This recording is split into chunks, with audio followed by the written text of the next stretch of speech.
morning, Jim. Morning, Rob. What are we doing here this morning? We're doing Solar 101 for our Valor Super Solar and our Valor Base Solar packages. It's the video you've all been waiting for. We finally got it. Very cool. Well, what we're going to do is a little walkthrough. Absolutely. A little kind of a understanding of the system, maybe a little what to do if something happens that goes wrong. We're going to try to cover some of the basics, what every piece is, how they work together, maybe some common issues, some questions that you may run into, and easy fixes for them.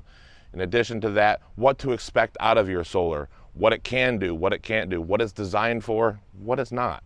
And I hope we can get them some good information today. Yeah, that's really important because it helps to know what you're capable of doing with these systems, right? Absolutely. Right? There's a lot of misunderstanding about solar. There's a lot of questions. There's a lot of different types of solar out there on the market. So we're going to tell you what we're bringing to the table so that you have a better understanding about your system. All right, let's get after it. All right, Jim. Well, let's talk through this stuff. All right, so we're at the front of the rig. There's a few pieces here that all come into play and work together, and there's a lot going on up here. So let's start here. First of all, on the Solar Plus package, we have 3 solar panels on the roof, 320 watts apiece for a total of 960 watts. They come into this coach through some cables, come right here to the solar controller. What you're expecting to see on the screen of the solar controller on the Super Solar package is a screen over here with the panel, a battery, and a light bulb. The panel and the battery are really only what we're focusing on in this case. If you can see right now, we're charging at 35.5 volts coming off of our panel, creating 210 watts roughly. Going into our battery is at 14.4, and we're charging at 13.9 amps. You can see the arrows flowing from left to right into the battery. The light bulb on the right is something that should read off and 0 amps at all times. As a part of the controller that we don't use, and we turn that feature off. So if you do see that on, it's not a big deal. You can give us a call and we can help you figure out how to turn it off. It doesn't hurt anything, but people do sometimes wonder why nothing ever changes on there. Interesting. So from the solar controller, we go directly to the battery. The battery is in the bottom right compartment down here, and on the Solar Plus package, it's 3 batteries, 3 100 amp Renogy lithium iron phosphate batteries. They are hooked in parallel, and all of them come together on a negative terminal and a positive terminal post mounted to the firewall. From there, you'll see a huge cable. This is running through a 300 amp fuse, and that's going directly to the inverter. From over here, we also have a very large cable that's going to this bronze piece that people often mistake for a fuse. It actually is not. It's the shunt for the battery monitor, and we'll touch more on that later on when we get inside. Cool. But this is what you should be looking for. If you call us and we ask you to look at your shunt, this is what we're talking about. And then from there, it grounds to the chassis. What kind of gauge wire are we talking about here? These are 4-aught gauge wires, Yeah. and these are 4-gauge wires, all well within code and exceeding code in many cases. We have over here another red post, another positive post that we just simply jump over so that we have more connection points. And you'll see yet another fuse here, and this is where the solar controller comes in through a 60 amp fuse in the Solar Plus packages. It would be a 40 amp fuse in the base solar package. We'll touch more on that when you see one of those coaches.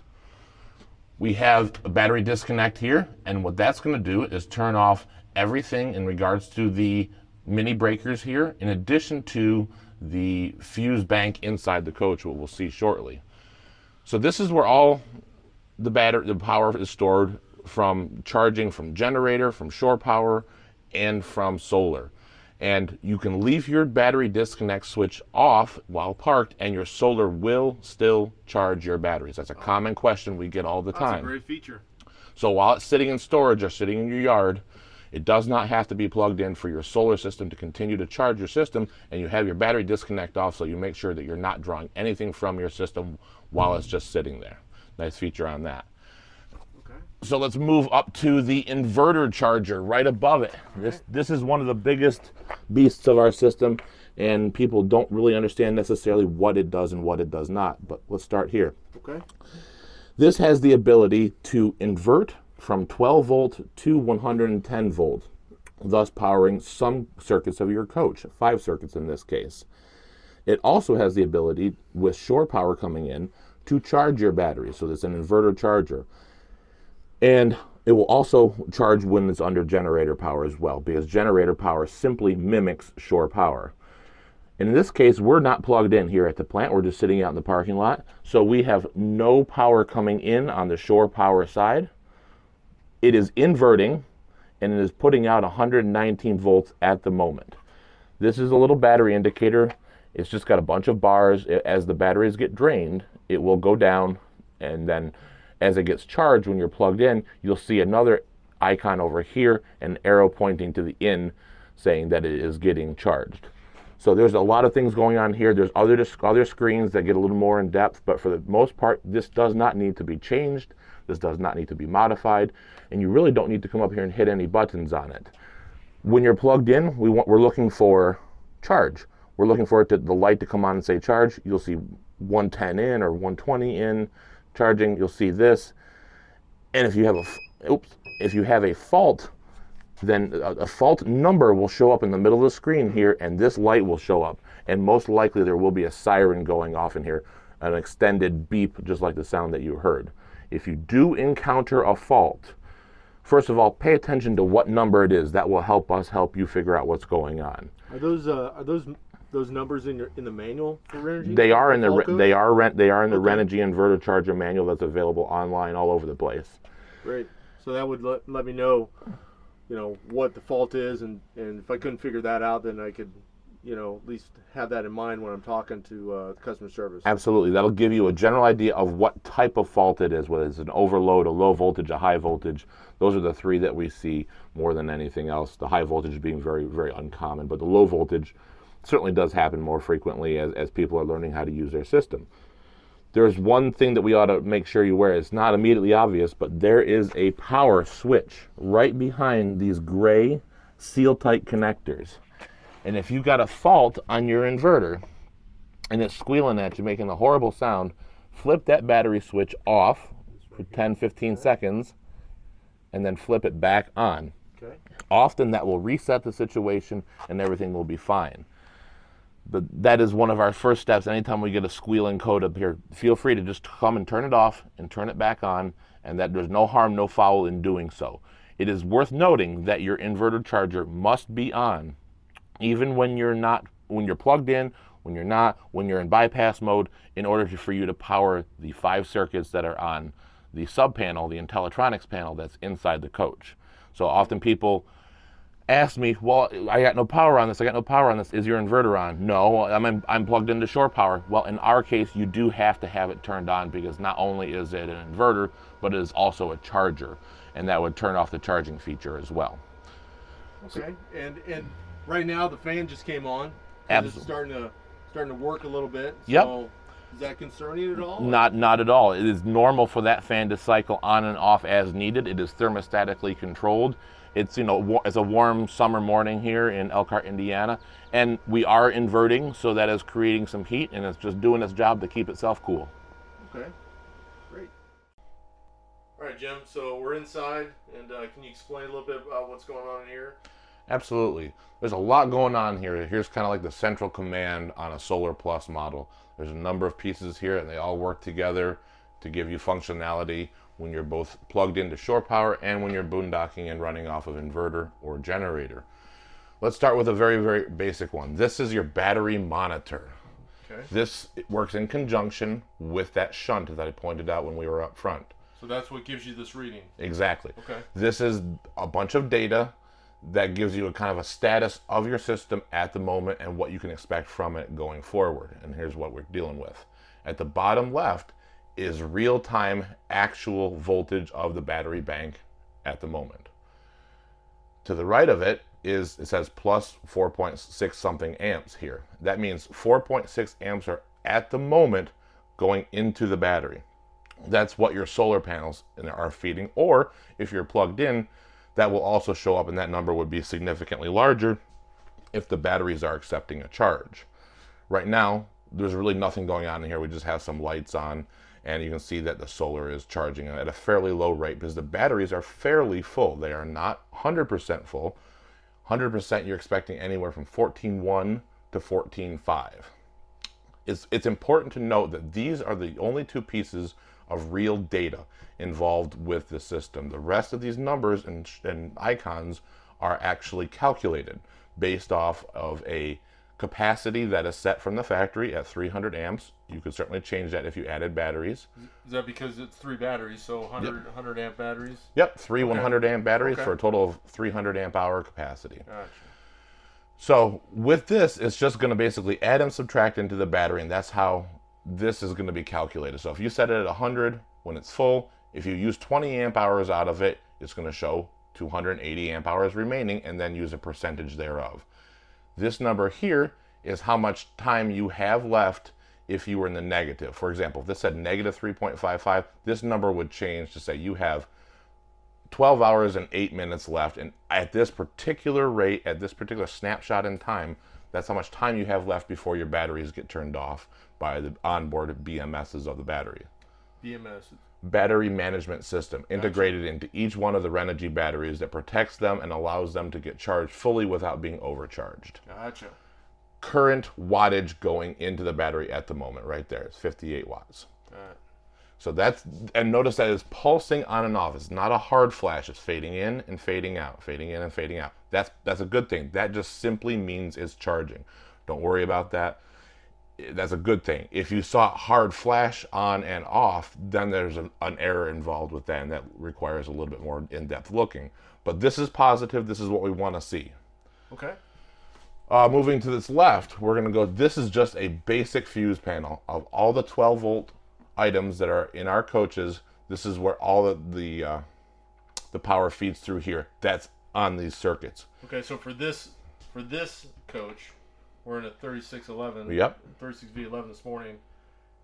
At this time, this is the way Yep. these fuses work. Okay. Yep, and you'll see on each one of these panels, you'll see the fuse number, you'll see the color of the wiring that's used behind the scenes as part of our smart wire feature. So if I pulled this panel out, see that those are the Yep. the wires I would see. So for awning number 2 as an example, it's going to have a 12 gauge yellow and white wire with a number 2 printed on the wire itself. That would allow you to identify the wire here at this panel and anywhere else in the coach. If you see that wire, you know that's involved with awning number 2. Wow, that's pretty handy. It does come in handy when you're dealing with some diagnostics and identifying situations if you're doing some modifications. Okay. So this is all controlled by that battery disconnect up front. When we have that battery disconnect turned off, none of these should be live, and thus none of these circuits should be live. In addition to that, all the other items that were coming off of the mini breakers up front there that we spoke about earlier. Okay. So let's move on to the next thing. This is your main panel. You'll hear us refer to it as your progressive dynamics panel, your main panel. And here is where power from shore or generator comes in. Right here at the top, in this case with a 50 amp main. It's easily identifiable because it's the only double breaker that has a bridge across both levers. Yeah, it says main. And it does say main. Okay. So that is going to kill all power to the coach coming from shore power or generator power.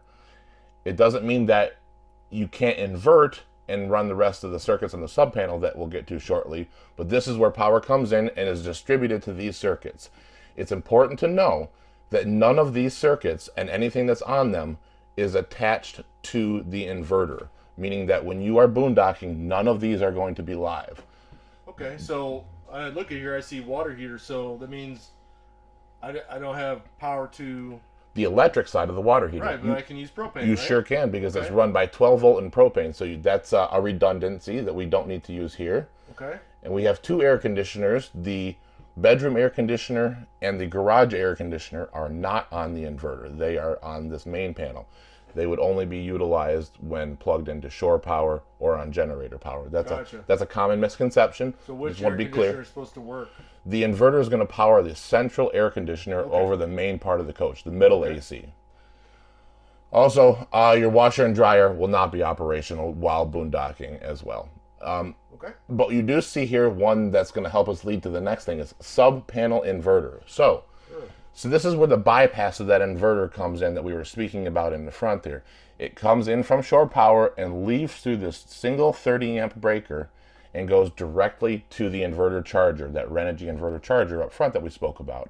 From there, it comes back into this What? sub panel, also known as the Intellitronix load shed device. It has a lid that easily comes off.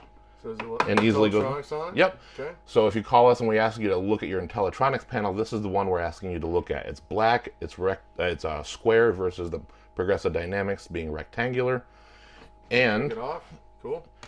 this is what's powered by your inverter, or is running through your inverter in bypass mode. We have, in this case, 6 circuits. This has changed a few times, so yours may look slightly different. Not to worry. It's something that we can certainly explain, and if you look at this and it doesn't make sense, we can certainly answer some questions about that. But in general, this is what's powered by your inverter when you're boondocking. Each one of these is obviously corresponding to a number. 1, 2, 3, 4, 5, 6, 7. So we're going from 1 through 6 up here, removing the main from the scenario. So we got 1, 2, 3, 4, 5, 6 is more accurate. And what happens is this is a load shed device. It is not just a sub panel. It is controlled by a LCD panel over here on the right, and that gives you some display options. I'll get to that in a moment. But its concept is, as you're running under inverter power, you often, or possibly, frequently would exceed the 3,000 watts that the inverter is capable of putting out. And without this device, you would simply get into an overload scenario, and it would exceed the capacity of the inverter, and it would error out. No damage would happen. You just need to go and turn it off and turn it back on. Hit that button that we talked about earlier. Absolutely. Right? Okay. So this load shed device is supposed to remove loads or shed loads from 6, 5, 4, 3, 2, 1 in that order, in order to maintain the functionality. So I'll use this as an example. When we're running an air conditioner, okay, and so on air conditioner here, see, if we're running the AC under inversion power, that air conditioner takes a lot of power. Okay. That thing's pulling around 11 amps at 110, 120 volts. But to do the calculations, through 12 volt, that air conditioner can be pulling 115 amps out of your battery bank at any given moment. So that's a very large draw, high wattage. And then if you want to warm up a cup of coffee, okay, and run your microwave, you stick your coffee in the microwave, you put 90 seconds, immediately the microwave ramps up and draws, in conjunction with the air conditioner, more wattage than that inverter can handle. Oh no, we would normally fault out the inverter, but instead it's going to shut down the air conditioner. Gotcha. Run the microwave for the 90 seconds, and then when your microwave is done, it's going to start your air conditioner up in a few minutes. And I say that specifically because there is a time delay with air conditioners to start them back up, so that they start up in a soft start or a soft start-esque manner. That way they don't have a huge power draw as they do when you start them up too early. So in a few minutes, around 4 minutes from the time that this went off, this is eligible to come back on and will automatically come back on. Same thing could be said for if we were running fireplace in the winter. You had the fireplace on, it's drawing 1,500 watts. You come and run your microwave. Again, too much for that inverter, shuts down the fireplace, run the microwave for a while.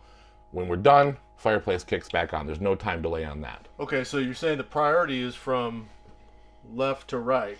Right. Essentially, so the microwave takes priority over air conditioner or over fireplace. Over fireplace. Yeah, it's going to shed from 6, 5, 4, 3, 2, 1 down in that order in order to achieve the desired of less than 3,000 watts pull out of your inverter. And we do this just to basically it's simple, right? I mean, I don't have to think about it too much. Have to. I'm out here, I'm boondocking.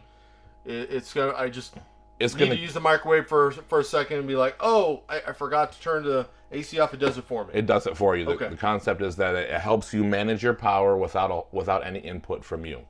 And this works in conjunction with this display panel here. Okay, so this is what kind of makes it happen. Sure. These are if you go through the arrows on here, there are different displays. Here is your total load of the system. Right now, we're not running anything. We're not running anything on AC right now. Again, we're just videoing this. There's nothing running. But if we were to turn on certain loads in the coach, this number would go up. And this is for the entirety of the system. You go up again. Now you've got 6 sets of numbers representing the different circuits as to what amperage each circuit is drawing. Again, in this case, 0. wattage of each individual circuit, how many watts each individual circuit is drawing. And then this is your circuit priority. You can change what is prioritized first. So that is something that is user changeable. This is the way it comes from the factory. This is the way we set it. You certainly can change it if it suits your needs. And then this is max gen amps. And that's just something that we set here so it knows when to start shedding. That's where we should be shedding at. Okay. When you have that much draw. And then you have histories, you have on delay times. So there's some user changeability on here. Most of the time it's unnecessary and people don't need to get into it. But if you're really interested and want to get the ins and outs and tweak it to make it yours, this is something that you can mess with and make it better fit your needs. So just check the manual. Absolutely. Okay, great. So in general, I think we've covered everything in here. I do want to touch on a few things in regards to the entirety of the system. It should be known that this is designed to be a boondocking system, but keep in mind there are limitations as there are with anything else out there. That air conditioner is going to be drawing a large amount of current. It will not overnight operation of an air conditioner because you get about 2.63 hours out of use out of the air conditioner before that battery bank is drained. Again, that's another one of the misconceptions that we do see. Just want to make sure we're clear about that. Air conditioners draw a huge amount of power. It certainly you could add more batteries should you desire to increase your time that it could run, but that there's other things to consider when doing so. Another thing is that you could potentially upgrade your system down the road with some additional components and some additional effort, and we'd be happy to discuss with you what that looks like, how you could go about doing that, to clarify any of the questions you may have in regards to your specific case and your specific desires. So I wanted to make sure that we're kind of on the same page here, what this is, what it isn't. All these things are indeed powered by your inverter through your batteries. They are also powered, obviously, when plugged into shore power and running under generator power. This is powered by your batteries. Everything on here, every one of these circuits is powered by your batteries. Everything up here is not powered by your batteries. Right. Again, I just wanted to recap as that is a source of a lot of questions that I receive from customers. All right, we just heard the air conditioner come back on. It took about 4 minutes, and you can see the load is coming back. You can see that the number 5 LED light has come back on, indicating that that circuit is live again, and the air conditioner has continued cooling the coach. Thanks, Jim. Appreciate you walking us through that solar, all that instruction. That was awesome. Absolutely happy to do it. I hope that helped you guys with some of the questions that you may have in regards to your solar package or one that you may be considering purchasing. Again, we're here to help. Yep. You can reach out and talk to us. There's a lot of resources available in the Facebook groups. There's a lot of people out there with a lot of knowledge. I encourage you to join all the Alliance Facebook group pages. Work with some really great people in the family, and proud to be here. Yeah. And what we'll do is we'll link all the owner's manuals for these components down below in the video, so you can access those easily if you have any further questions. So it's a great idea. Yeah, that takes care of the Super Solar Plus. Yep, right? The Solar Plus package. All right. Thanks, brother. Thanks,